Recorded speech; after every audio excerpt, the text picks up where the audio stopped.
Offer him a 1-year deal. Overpay him. Yeah. The Tigers' payroll is less than a year ago. Guys, they're cheaping out from a year ago. Why not sign a short-term third base option in Matt Chapman to round out this team, to actually give themselves the best chance to win this division? Like, Rico, what am I missing? Read the quote. Here's the quote from Scott Harris, and this might be what we're missing. Asked if they considered adding a veteran bat, quote, "We have a young hitter in the big leagues or pretty close to the big leagues at almost every position. We've got to commit to those guys. There aren't a ton of at-bats available for everyday players." Subtitles. We're going young. We're going to give our young guys a shot at this.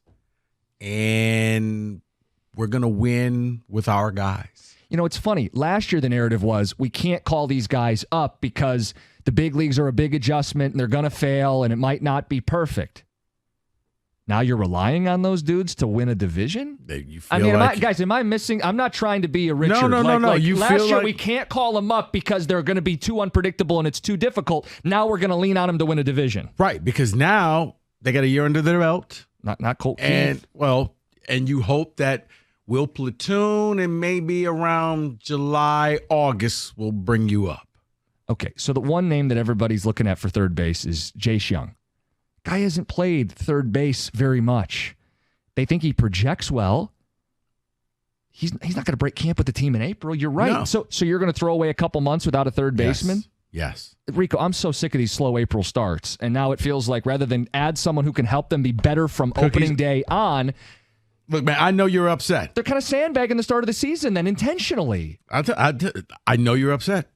Like I said, when that little vein pops out, I know you're angry. Stop. So, but sometimes you have to take people at their word. And when you listen to general managers and you listen to people like that, they tell you what they're going to. You may not like it, but it's like listening to Brad Holmes. Brad Holmes tells you exactly what he's going to do.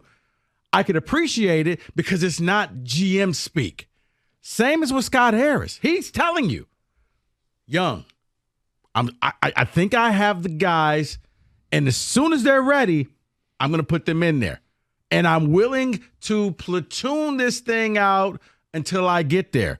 Because if I do bring a Chapman up here, then that may be blocking Young. That may be blocking guys that I can put in here. Why am I worried about I'm not signing a 5-year deal. You know what it's blocking? Your chance at winning the division. Thank you. That's what you're blocking. And as a fan, hearing the president of your team say this, now I'm like, okay, well then I guess I should not believe we're not going to win a division. No, it goes down to the whole. hope. It goes to the slow start thing. It does go to the slow start because but I think some of it too is because you play in this division. There's not a sense of urgency.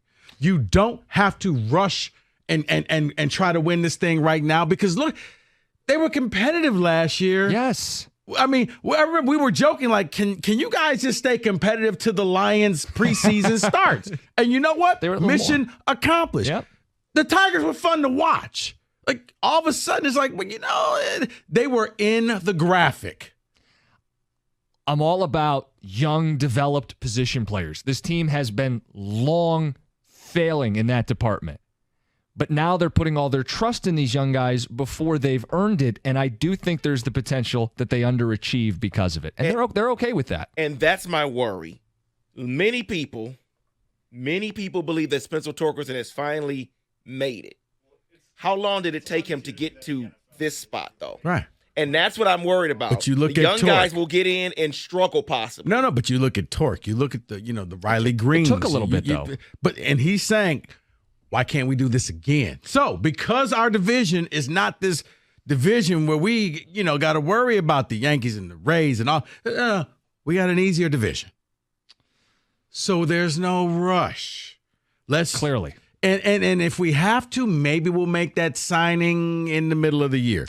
But right now, let's lean on our young guys. I'm in total agreement with you. Okay. Just You're just so trying you know. to understand. Okay, that's sometimes fine. You got to listen to what they're saying and try to understand their perspective. And their perspective is our young guys are the guys. We just experienced this a few months ago with the Lions. We all wanted change, and they said, no, We got the guys here. Okay, but there's a salary cap in the NFL. There's not in baseball. The payroll they had last year was more than this year. They didn't reinvest the Miggy money, and they have a hole at third base, and the answer is young players who are unproven while you're trying to win a division. I'm sorry. David, what do we have on the ticket text before we get back to the phones? Trevor Bauer might be a horrible human being. I don't know, but I do know that at one time the dude could pitch. So no harm in seeing what he still has. That is from Nick. Dude, David, a 1-year deal. If you do the research and you find out, yeah, he got accused of some heinous stuff, but then after you started reading about it, you're like, wait, maybe it didn't go down the way that I thought it went down. 1-year deal. He just wants in. He's saying, just give me something. Let me play for incentives. To me, you got a ton of money. If you get, okay, we'll give you a $10 million deal, $10 million deal and throw a bunch of incentives. What you got to lose? Nothing. And you can't have too many arms. Chapman hit 240 with 17 homers and 160 strikeouts. That would be an Avila signing. No thanks. The 2 previous years, he hit 27 and 27. He's had big home run seasons. And again, Gold Glove third base. Well, I said this 4 months ago about Bellinger, but now it won't work. We have Parker, Green, and Carpenter in the outfield, but Chapman would replace Vierling. I like it. 8-2 in Tecumseh. Okay. Another one, Chapman can't hit a lick anymore. I'm good on that. Might as well sign Brian Chapman. Oh, no. SOL on the jersey. Ken, where are you at with all this? Baseball's on the way back. What's up? How you doing? Hey, what's up? Man. So, first of all, I would love to have Bauer in Comerica Park.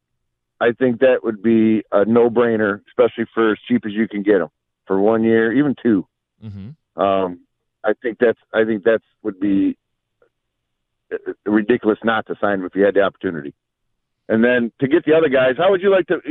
You compared it to the Lions in their situation, and they fell short because they didn't have the people there when they had the opportunity to win the division when it was there for the taking, and they fell short.